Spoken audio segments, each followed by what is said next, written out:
Broadcasting across the country and around the world, from Sin City in Las Vegas, Nevada, join Moose and PowerSerg as we prove that age is truly just a number and the best life is yet to come. Grab a seat, pour yourself a drink, and dare to live on 50 Shades of Great. Welcome back to another episode, 50 Shades of Great. Dare to live, daring to live, coming out of 2024, going into 2025.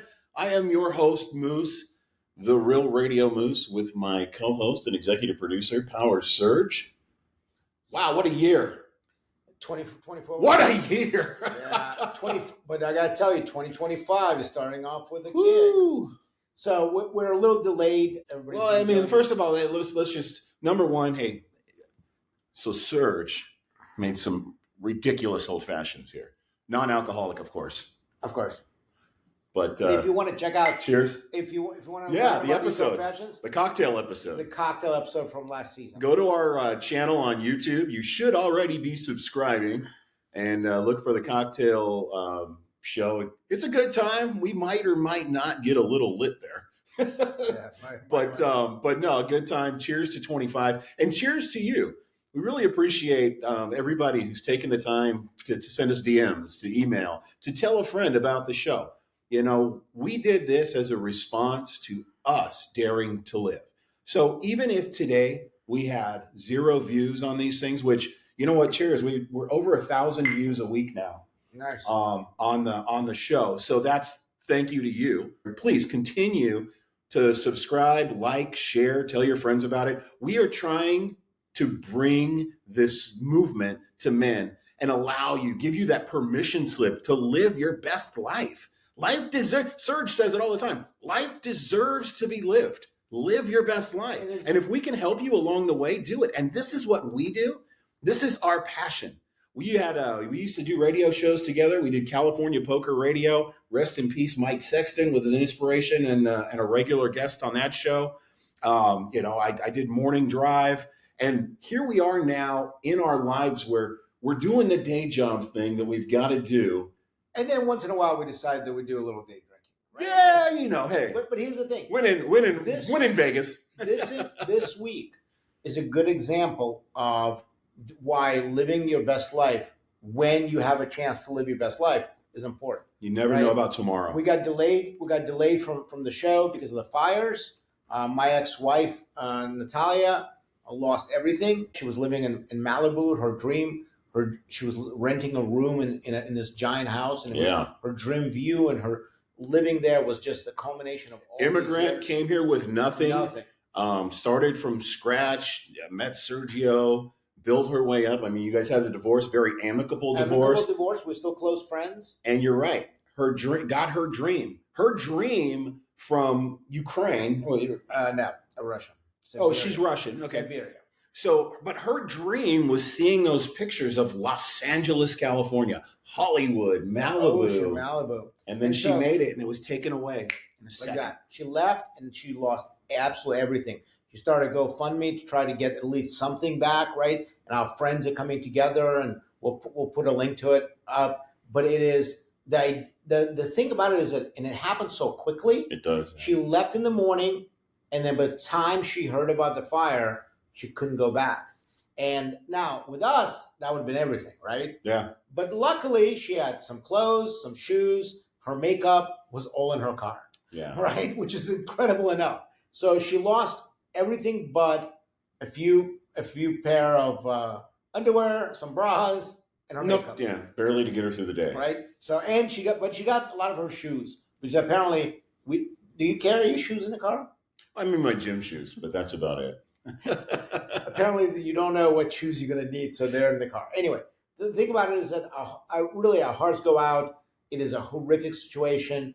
I've never seen destruction like this. Right. It is the worst disaster. I've seen war zones, and it doesn't look like this, right? Pacific Palisades, which used to look like this, it's gone. Now looks like this. It is absolutely horrific. It is. And again, our hearts go out, and if there's a way that we can help, right, by bringing attention to what's going on over there, and let's keep politics out of it. Let's keep all the garbage. The politicizing is making me sick. You know, terrible. I mean, it's ridiculous that it's being politicized. But one of the things I do want to say is at the end of the show, our call to action.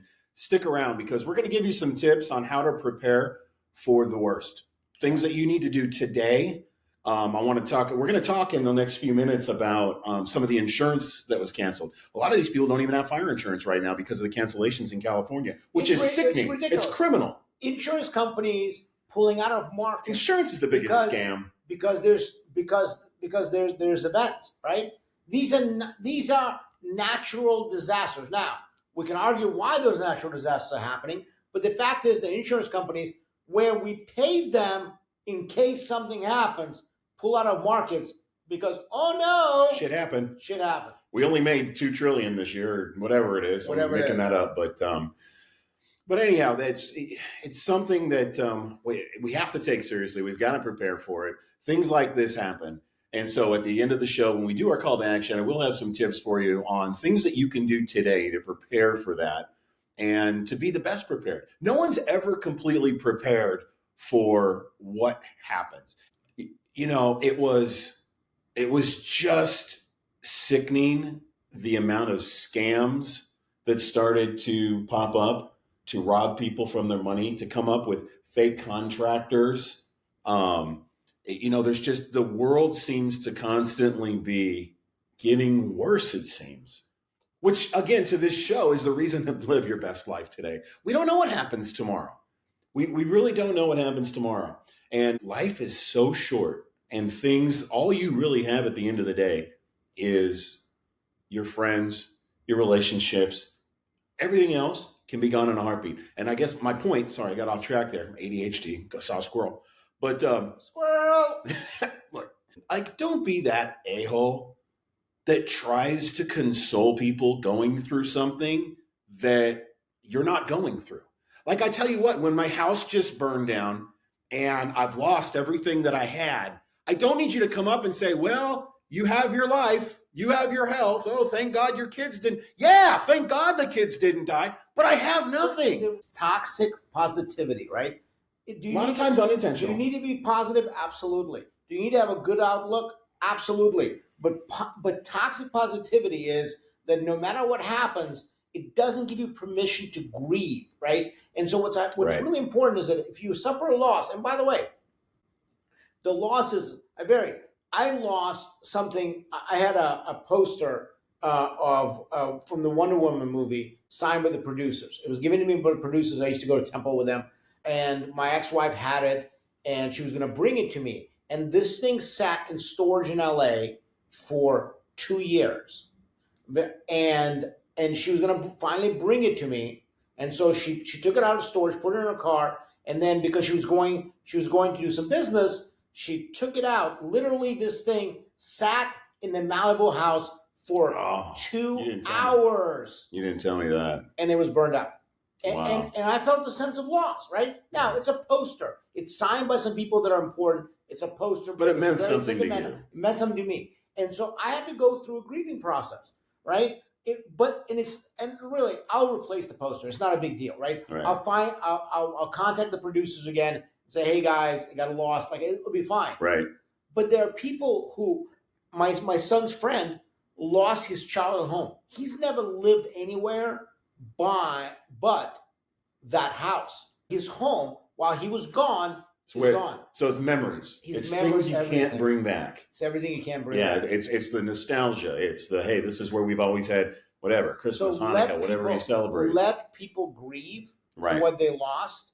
And I didn't mean it like be an asshole on purpose, because most people don't do it on purpose. But most people don't think, oh, I'm gonna, I just make this person feel horrible. But we all have to grieve things. That's how we get through life. Right. Life isn't about suck it up, buttercup. There's a lot of red pill stuff we talk about here. There's a lot of influence on that. A lot of the men's shows, especially here in Vegas, are really focused on, masculinity, which I think they erroneously feel does not need. That doesn't have emotions. Doesn't have emotions. You could be masculine, right? You can be masculine and grieve. And still grieve. But I think that the point is that give people the opportunity, empathize.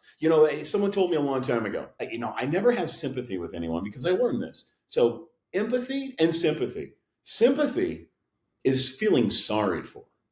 Empathy is having genuine concern. Sympathy is a word in the dictionary between shit and syphilis. That's where it sits. That's where it stays. Don't You heard it from the Moose Man. I got to give credit to Brandon Chow.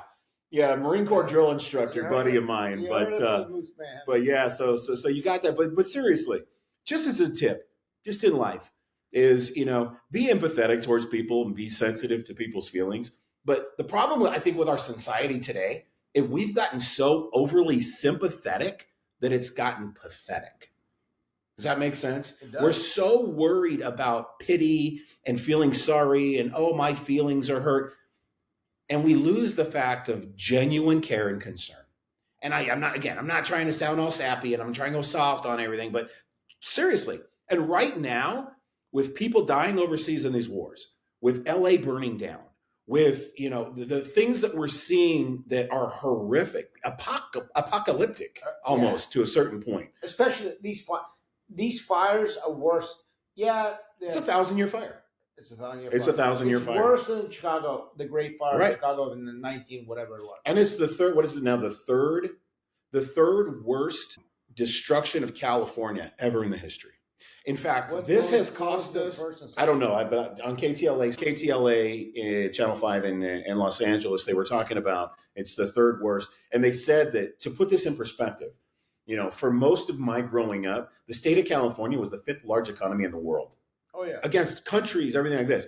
This has now, they estimate this fire is going to cost 7% value of the entire economy of state of California. Think about that. 5th largest economy. I don't know if it's still the 5th. Don't quote me on that. But for a long time, it was the 5th economy in the world. We're lucky that I still have a home in Southern California in the Inland Empire of Los Angeles. But there's 10,000. So 10,000 homes were lost, structures. So homes, business, etc. The town of Altadena wiped off the map just about. Right. Malibu lost both the houses up and down the mountain, and on the other side, restaurants, businesses. A few years ago, an entire town in Northern California was completely wiped out, including the fire station and all the everything equipment. Right?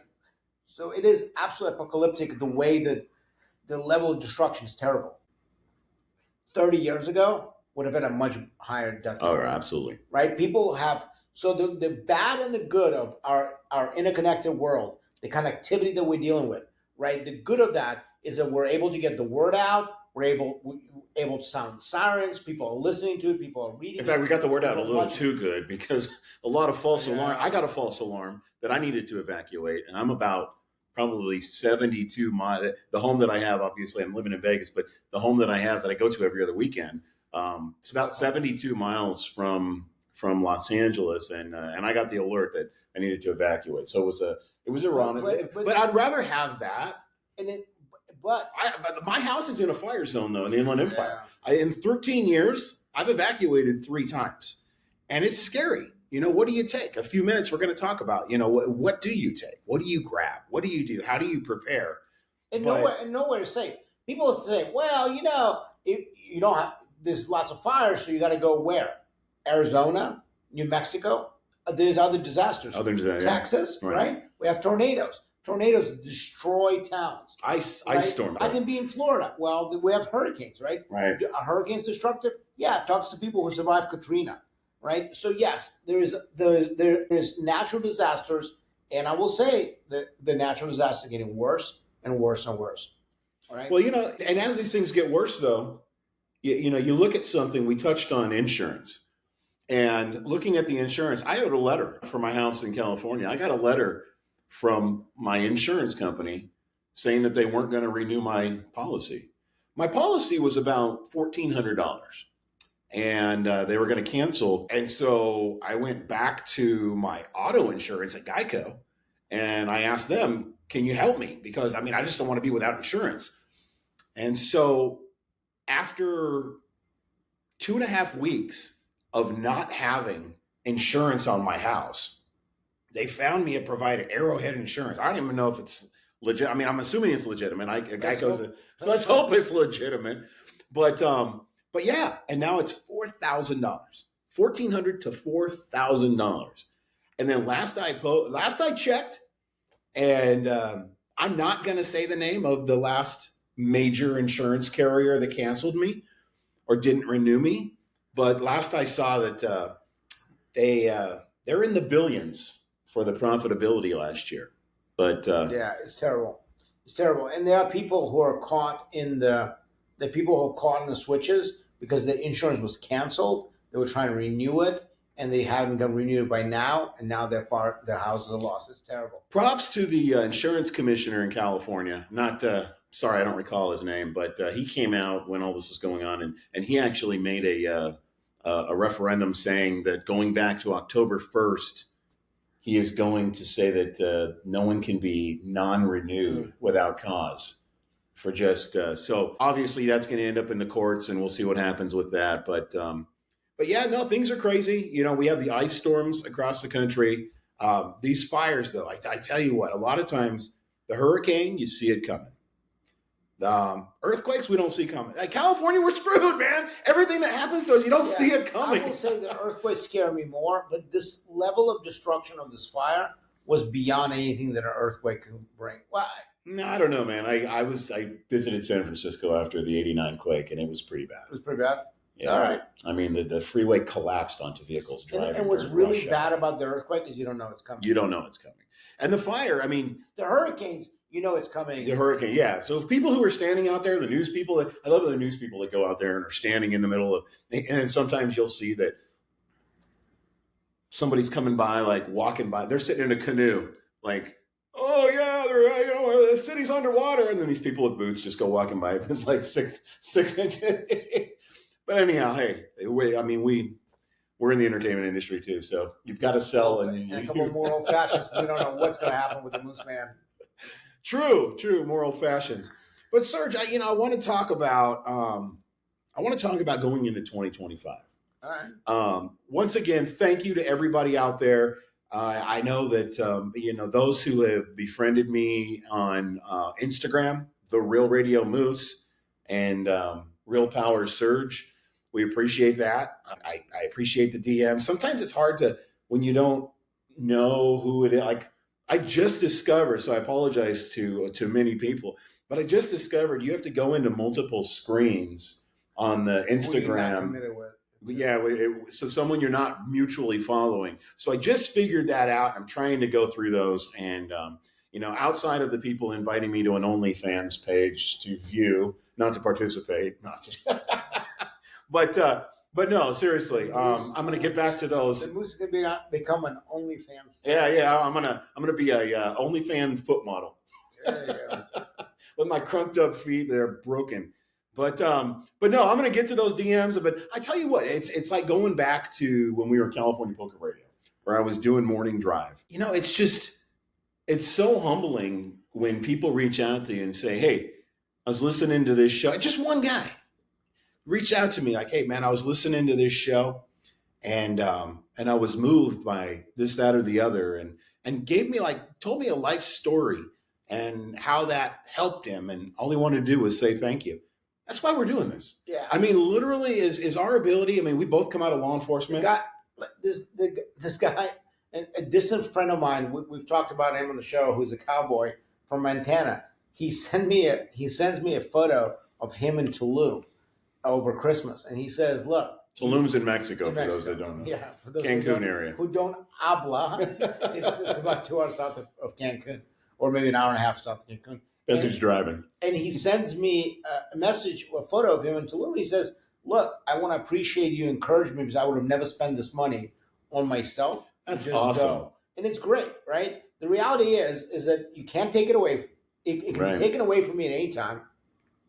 You can't take it with you, right? Yeah. Stuff can burn up, but experiences will always be with you. And so I'm a big fan of experiences over stuff, right? I don't need a bag, a watch. It's all of it.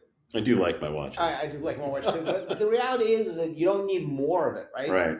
You need a easy come, easy go. Easy come, easy go. But experiences will be with you forever. Absolutely. Travel. Get out there and travel. But the whole thing, is you touched on that, and that actually tied 2 of our episodes from season 1, because there's the Dare to Live permission slip, and then there's the show that we did on Mexico. We did. And how, it's where really. I was in Mexico City. I love going to I think Mexico. we need to do a couple. We're gonna do. We're gonna. You know what we're gonna do in season 2? Let's do the tequila train in Guadalajara. Let's do that. That'd be amazing. Permission from Dr. Ping to see if I'm allowed to. That's right. Serge gets in a relationship. Wow, who knew it? 25 is a big time. Who knew in the beginning of 24 when we started this show that we'd be having that conversation? Wow. Well, congratulations. I hope that goes well. I know there's an over-under on the marriage date that we were talking about. There's no more marriages. There's many things. I know she's going to watch the show. There's many things. There's no more marriages in PowerSerg's future. And I don't know, is there marriage in Moose's future? No. I mean, there's... 5 is enough. Anyhow, talk to the hand. But something that's been brought up to me the most since we started this show and the Dare to Live was in one of the early shows, I shared a story about my mom. This is probably what I've got, the story that I've gotten the most feedback on in season 1 was the fact that, my mom is of Greek descent and her dream was always to go to Greece. And she wanted to get out there and see Athens and all the places where the family's from. And she's really into that genealogy, so she knew everywhere mapped out where she wanted to go. And because of wanting to provide for the kids and wanting to continue to work to maximize their Social Security and to maximize their pensions, they put the trip off. And by the time they were able to finally start planning that trip, she came down with leukemia. Oh. And it's been a tough battle ever since. And I shared on the show that she'll probably never go. She can't travel? She's back to the point where she can start to travel, but she can't do a 12-hour flight to, she can do about an hour and a half, 2 hours. She can go Salt Lake to San Diego. That's about it. But it touched me to know that just sharing that actually inspired someone. And multiple people have reached out to me with that story alone and said, the whole thing about your mom, like, hey, I feel bad. That's not going to be me. And I'm going on this cruise next year. Or we've planned this getaway. I've never been to New York. One of the guys who reached out to me said, I've never been to New York. And when you talked about your daughter being a Southern California girl and deciding that she had all these schools to choose, she chooses New York of all places, but to go out there and experience that life and dare to live. And I taught her that, yet I didn't live that. So now's the time to live that. And so, if this show inspires one person or 5 million people to dare to live and to take your life back and live life to its what deserve to be lived level, then we've succeeded, and really we're doing it selfishly for us. And for me, right. So this thing, for me, when sometimes I make choices, I think about the fact that I'm preaching on the show, Dare to Live. And so I have to, right? And so it's been really positive for me is because I'm making choices based on, well, I can't be a hypocrite. I mean, I can, but I don't want to be a hypocrite. So oftentimes I'm making the choices to do the things that I really want to do and to live in the right? There it is. Right? And if it's not, I don't do it. Don't do it. Right? That's the move. And I will say that the fires and what's happening in the world really bring that home to me. They really do. It really reminds us that we have news coverage in the studio here.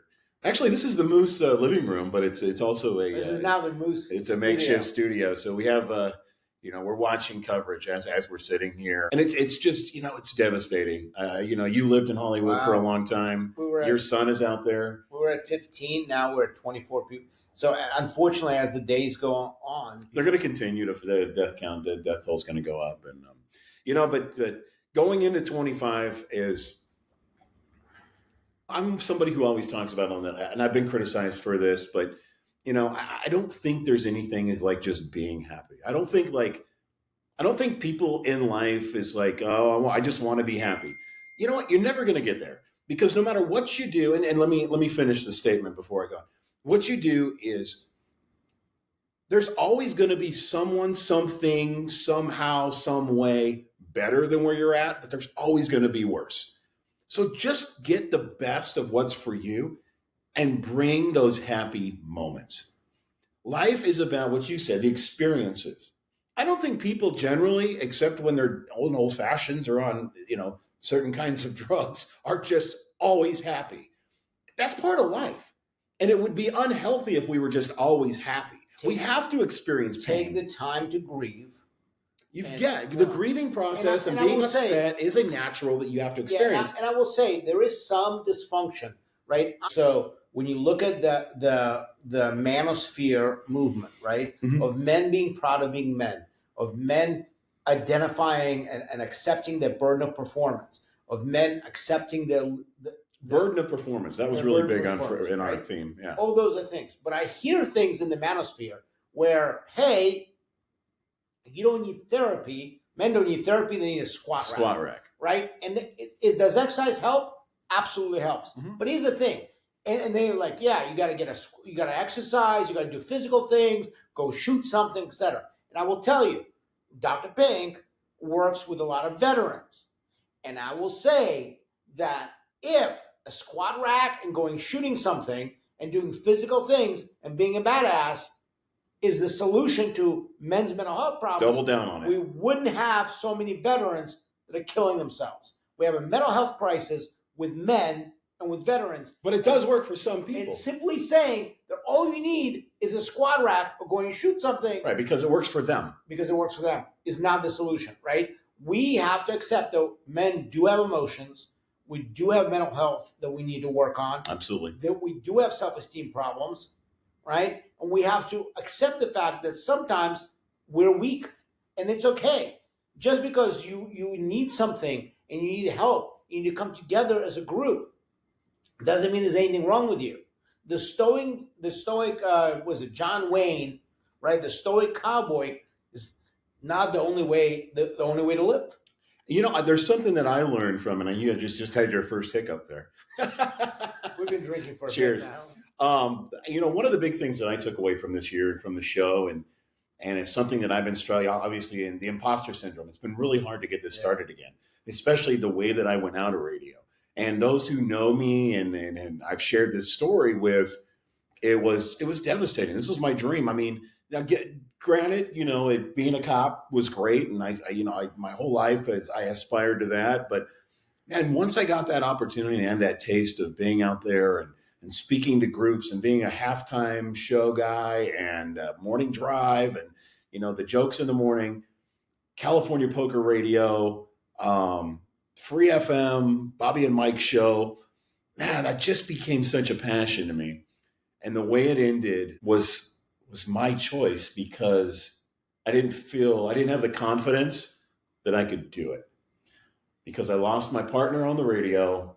I mean, he didn't pass away, but it was. He went to jail. Yeah, I mean, and the show kind of passed away, but I could have revived it. I didn't live my best life, and so I reverted. I mean, I'm not saying there's anything today. Don't get me wrong. I'm doing very well in my career. We're very well respected in the fields that we're in, but I wouldn't call it my passion. I think it's something we do very well. It's something that don't tell our bosses. But I mean, it's let's keep it just between us. Just between us. Us and YouTube, right? But I mean, I finally dare to live is, hey, let's do this again. And people say, oh, there's a million podcasts out there. You're never going to make money. I don't care. I mean, this show is costing us to produce, but I love it. I enjoy it. It's become a passion. And I've learned so much about taking my life back that how do you even put a price tag on that? Yeah. Ultimately, we're doing this show because we want to talk about issues. Right? We want to talk about issues. We want to talk about tools too. We want to talk about tools. We want to talk about issues. But ultimately, I do the show for myself a lot of times. Yeah. Right? As we're developing, and there are people who we want to talk to, who want to meet, and having a podcast gives us the vehicle in which to talk to them and to learn and to experience things, and again to hold ourselves accountable. I never thought I'd be living in Las Vegas. Oh, but Vegas is great, isn't it? Yeah, it's wonderful. We did a show in Las Vegas. Did a show in Las Vegas. Why we like it, and we took a little bit of heat because like, oh, this sounds like an infomercial for Las Vegas. But you know what? No. It's great. Right. Vegas is awesome. Come to Vegas. I mean, yeah, is it an infomercial for Las Vegas? Sure it is. But Vegas is awesome. And why is it awesome? Because we love it, right? It is the place where you can find places, you can find things in the same things in other towns, but I love Las Vegas, and this is why I'm here. Now, I might be moving from Vegas full time. We'll see. But the reality is that the experience is great. Why? Vegas is awesome. And here's what I can tell you is anybody who's been listening to the show or watching the podcast videos is in 2024 season 1, not one episode. At first, we started to talk about sponsorship with the Men of Action. That didn't pan through. Not one episode was sponsored. All episodes were paid for by Serge and I. And so everything that you got was no bullshit or no cap, as the teenager would say nowadays. No cap? No cap. Cap's like lying or something. Yeah, it's we need to do a show on like teenage? Gen Z translation. You have a teen living on. That's even beyond. That's beyond me. Yeah. So, but it literally what it's done is you have the opportunity to take your life back, to dare to live, and do what it takes to have like literally just wake up and go, dude, I'm happy to be here. And that's the whole thing is that you don't have to be happy all the time. Being happy all the time, you're probably on drugs or you have a mental disorder.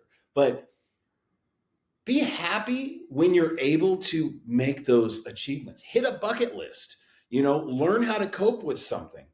And that brings those moments of happiness. And lifestyle and the daring to live is creating a vehicle so that those moments of happiness can be enjoyed and enjoyed to their fullest. And that's why we're doing this. And that's why I'm looking forward to season 2, Serge. 2025 is going to be a great year. Season 1, we talked about style. We talked about travel. Dating after 50. We talk about TRT. We talk about exercise, nutrition, all that stuff. What are we going to talk about in 2025? So I think in 25 we're gonna shift a little bit. We're going to focus more on overall lifestyle. And so more on the entertainment side versus the instruction side. And this is coming from, we appreciate, continue to send us DMs, continue to send us emails, 50shadesofgreat.com. Even if you hate us. Yeah, even if you hate, haters actually. Just on Apple, don't put any negative reviews. Put 5 stars on Apple and then send us DMs to say how much you hate us. We're fine with that. We want to share where this journey's taking us.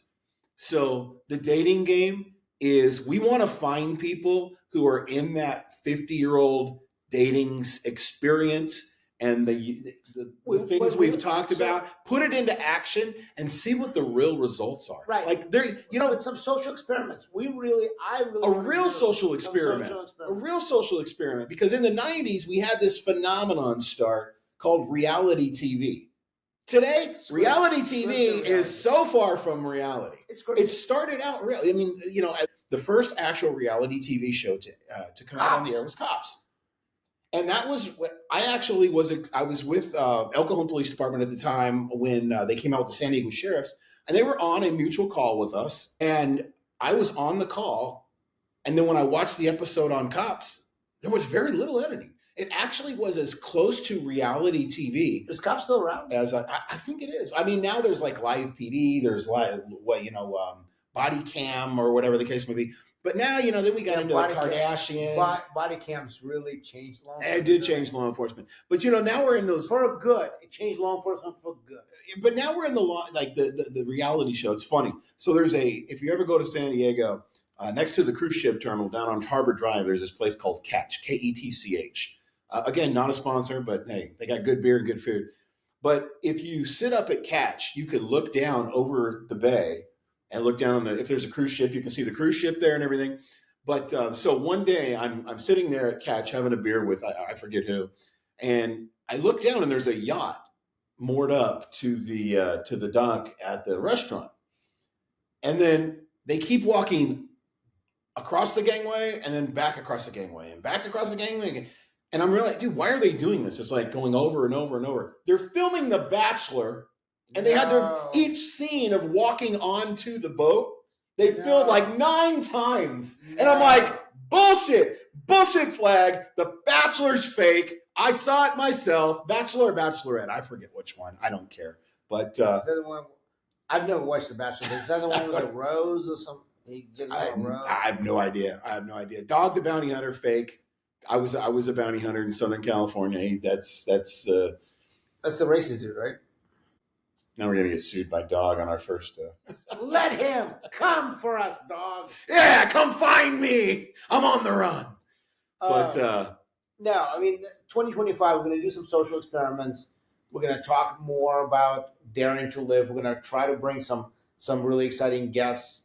We're gonna do some more remote shows. I think. Yeah. I think we're gonna be in different places. So what's great about today is the technology is available that really allows us to experience and to really, like, the tech of today lets us do a podcast the way that we would only be able to in a studio 20 years ago. Absolutely. In Moose's Las Vegas living room. There you go. But so yeah, call to action, So yeah, one of the things, tips for natural disasters. And this is something that I would suggest doing now, regardless of whatever you think is going to happen. One of the biggest things that people had talked about when they've lost something were their pictures. You just talked about technology. Scan your pictures. Like, who doesn't have a scanner? Who can't take a scanner on their phone? Those precious moments, those precious pictures, if they're that, either put them in a fireproof safe or scan them. It's the best way to do it. Also, scan copies of birth certificates, passports, identification cards, and keep that on a thumb drive that you can grab and go when you have to go. Keep it in a safe. Or securely put it in a cloud. Or securely put it in a cloud. And so having and then listening to evacuation orders is really, really important. Right? Paying attention to what is being said, right? Being ahead of the curve. One of the issues we had in Malibu is that when people finally decided to leave, because there's an alert fatigue, right? They've gone through several fires. The fires didn't get to those neighborhoods, and people are constantly being told. Remember when Donald Trump sent us one at 2:00 in the morning across the country testing? Fatigue, right? And so there's an alert fatigue. And so people weren't paying attention until it was late. And then by the time they got around to actually taking off, the roads were completely jammed. So that's a good point. And, in broadcasting, we had talked about this. I was talking to somebody when I was in Washington, D.C., and I was broadcasting in D.C. We were one of the flagship stations. So when an emergency happened, and I remember we did the ice storm. And so Southern Maryland went without power. SMECO wasn't able to deliver power for almost 2 weeks, and in the ice storm. And so Mike and I, we camped out at the studio and we did the emergency alerts and stuff like that. And so a friend in industry, we started talking about that, is they test that alert system so often that you're numb to it. And the thing about the alert system is there's two sides to that. It's like the boy that cried wolf, right? The fire alarm at school. But the bottom line is they test it too much. So now you hear that, you don't even look at the TV anymore. You think, oh, that's a test of the emergency broadcast system. Had this been an actual emergency? Well, now it's an actual emergency, and you're not even looking twice because of. Not only that. But that comes into the fatigue part. I used to have a condo in Hollywood, smack in the middle of Hollywood, and so this was a multi-use building where there was businesses down below and condos above, and so we shared the same fire alarm system. So some of the homeless people would go into the bathrooms and smoke crack in the bathrooms, which would set off the fire alarm. Not in Hollywood. In Hollywood. And so we would get, I'm not exaggerating, we would get 2 or 3 fire alarms, sometimes per day and usually per week, right? So initially when we started getting fire alarms, I would at least walk on the balcony and then walk into the hallway to see if I smelled any smoke, right? Initially we did that. The first couple times we actually went downstairs and we were like the only people there. After a while, I wouldn't even do that. Right. And I said, one day, if there's really a fire and really an emergency, probably going to die. The building is going to die. Yeah. So the thing about it is that don't succumb to alert fatigue, especially now where every 5 minutes. Stay alert and know your surroundings. Those alert regardless of how many alerts there are. Yeah. Yeah, the alerts but you do get the alert fatigue. But so scan those pictures. have pictures of your passports and stuff like that. Everyone said to grab your birth certificate. You know what? Have a picture of it, because nowadays the technology, it's really easy to get in, unless you're born in Russia or something. It's probably a little tougher to get your birth certificate. For me, I'm born in San Diego. It's like $12. I go down and I can get a new one. I've gotten like 15 of them because I've needed them for jobs or whatever. But the next thing that you need to do, and I want you to do this today if you haven't already, is you need to inventory your home. You need to take a video, go through every single room, and you need to say, this is a 70-inch TV on the wall. Here are the things. If you have receipts, scan those, attach them to a file. That is the only proof when that insurance company, and we know how friendly these insurance companies have been, that is the only proof that you have that was indeed in the house. Because chances are, the way that these homes have burned and that heat, it's almost complete destruction. Even fireproof safes have melted because of the amount of time. So scan your documents, photo your house, and the last thing I'm going to say is number 3. If you don't have, and this isn't just for fire, this is for anything. This is for power going out because of the wind. This is for rain. This is for, have a to-go bag. Have an emergency, at least week supply of beef jerkies, foods, stuff to get you through. Yeah, non-perishable food, clothes, stuff for the animals. Make sure you know the dog food, the water. And I tell you what, the best investment that I've done recently was there's now these straws where up to 10,000 gallons of water, you could like drink right. Technically, I wouldn't advise this, but technically you should be able to drink right out of the water going down the street, and it filters it enough to where it's sustainable and clean. I know it sounds disgusting, but something like that, because here's the problem. The water is going to be tainted. Yeah. And then when they talk about the toilet water, they're talking about the water in the tank, not in the bowl. The water in the tank of the toilet, unless you have one of those little dropping things that. But the alert system now is saying that there are people that are saying right now, do not drink tap water in Los Angeles. Get bottled water, or and even a regular filter and boiling it is not going to help it, because there's a lot of contaminants that are in the water from the fire efforts. Yeah, absolutely. So our call to action here is going to be, number 1, have a great 2025.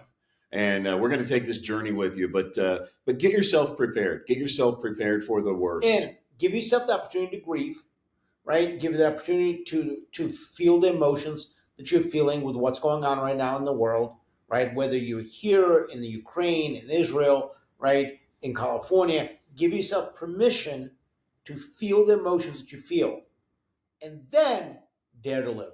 Absolutely. So we're going to do a final cheers to 2024 being in the books. Cheers to 25. We're going to go have the best day of our life. You go have yours. Have a great day. The show doesn't stop there. Join the movement on IG, 50 Shades of _great, or go to our website, 50shadesofgreat.com.